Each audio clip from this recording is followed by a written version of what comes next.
Hey guys, welcome back to Vince-Vell Custom. So today I'm sharing with you a really cool customized statue of Harley Quinn from Sideshow Collectibles premium format into the Assault on Arkham animated version, the Suicide Squad one. A while back somebody contacted me and they were like, I really want to customize my Harley Quinn. And I was like, yeah, sure, let's brainstorm and go over everything. And then they sent me all these pictures and I was like, I didn't really see this animated version. I'm like, damn, that's a pretty cool Harley Quinn costume. I was like, that looks like it's going to be a lot of fun. So took on the project and just been plugging away over the summer. And this is the final result. A lot of fun. There were some engineering problems I had to kind of work out with the hands, but we'll go over all that. But we'll give you a nice 360 of how she looks. It's a really cool, version of Harley, and I'm glad I actually, got to do it because I never even would have known about this version because, I never even seen the animated movie yet, and I didn't even know it was out there. Usually I try to catch them all, but sometimes I just miss them. But it was a lot of fun to work on. Like I said, I really love this statue. I think it's a lot of fun. It's playful. I think Sideshow did a great job on the head. I think it's one of the best heads sculpted ever. I don't know. I just love it so much. But just a fun version to work on. So we'll get in a little bit closer and we'll kind of break it all down. So hopefully you guys have seen the animated version. If you haven't, you could go on YouTube and check out the trailer. So her outfit's very different compared to her traditional outfit, and I had to kind of work out some things here and there to make this work.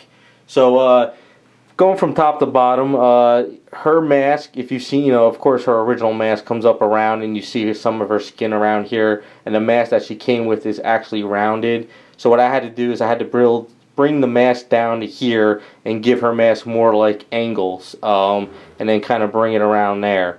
So once that was all done, that pretty much was ready to go. It's just a matter of painting it up, the way the person wanted it. So now on the neck piece, her neck piece is different. Of course, the white traditional neck piece has one flop over here, one flop here, and one flop here. Now this is kind of up higher and it's kind of more like puffiness.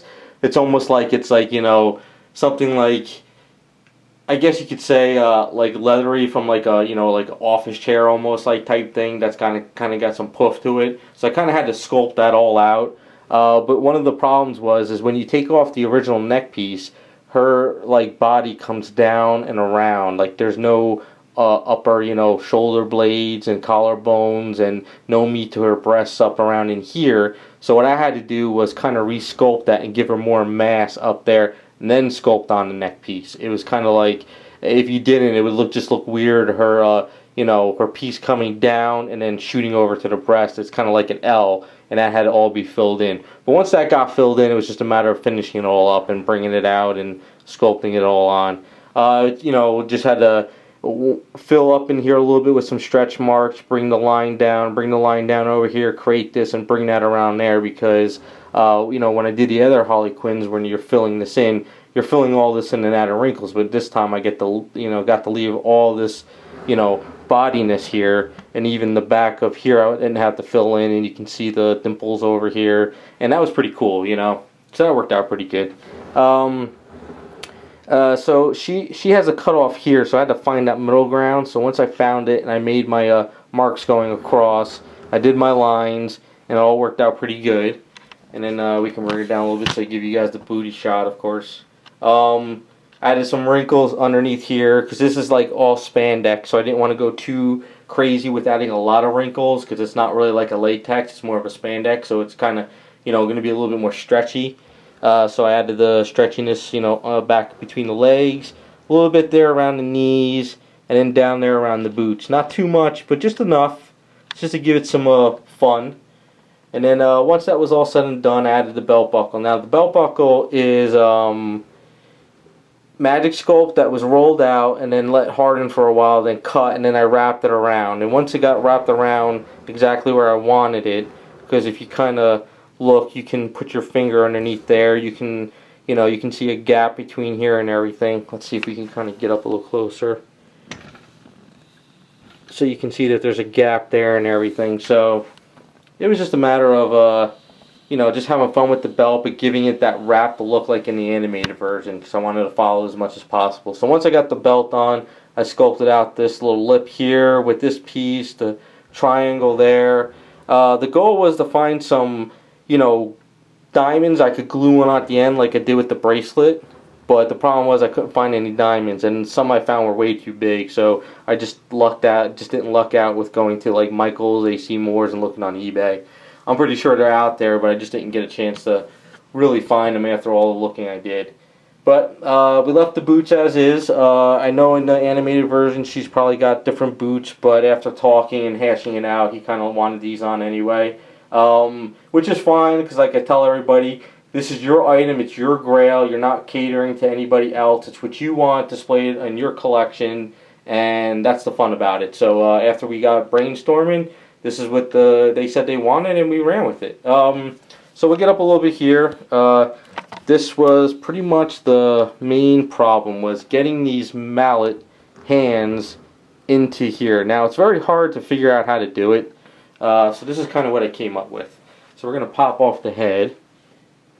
And so now the Harley Quinn that comes with it, it's got, she's got her white ruffles here, and she's got her white ruffles here. Now when you drill out the white ruffle here, this hand falls off the mallet because there's two prongs like that going into the mallet, and then when you drill it here and you drill it here, there's nothing holding the hand up.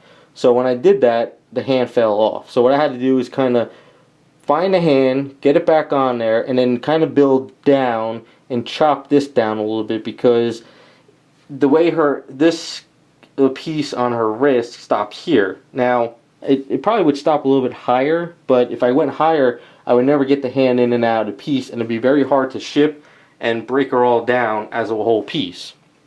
So what I did was, as you can see, we pop it off like that. So we have the magnet piece under here, we have the magnet over here, and then we could kind of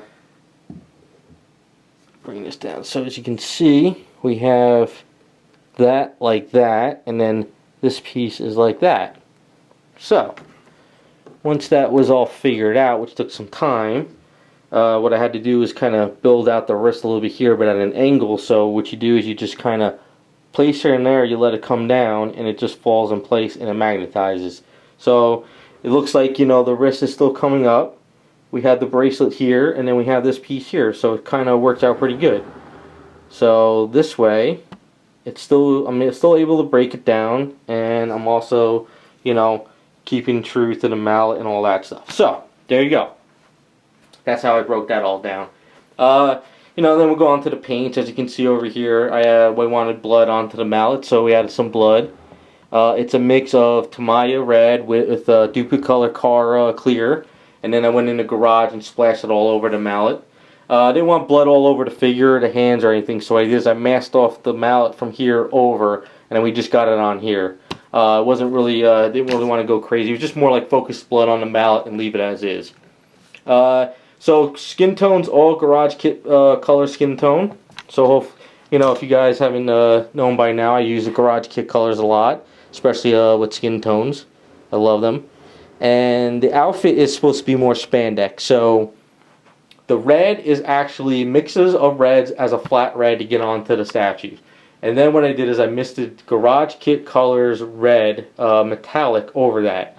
Now the problem with red metallics is it'll come out pink. And whenever you mix metallics or pearls into red, you get a pink. So what I had to do was use transparency red from Garage Kit colors to bring out that red a little bit, but not too much, because I didn't want to get it glossy to go to that latex or leather look. I wanted to give it more of that spandex. So once I got that done, I was happy with it. And then the black is Model Air, just black, misted with some Model Air gunmetal. And then it's all flattened down with Garage Kit's flat coat. So that gives it that spandex look. So it's got kind of like that sheen, but it's not really glossy like latex, and it just kind of worked out pretty cool. And for the blacks, the mask on her eyes, the little puff balls here, this piece here, the belt, and then the shoes are pretty much like a just straight up black from Model Air, and then it's gloss coated with the Duplicolor and then flattened a little bit. So I wanted to give those separate, like they're leather pieces mixed with a spandex outfit, and just to give it a different look, because you don't want to run black with black with black, all the same colors. You want to give them different looks, and as you can see in the light, you get different shades. And there you go. That is Assault on Arkham Harley Quinn. Hopefully you guys like the way she came out. Hopefully I gave you good explanation how I broke her all down. And I really appreciate you guys watching, and we'll be back with some more videos.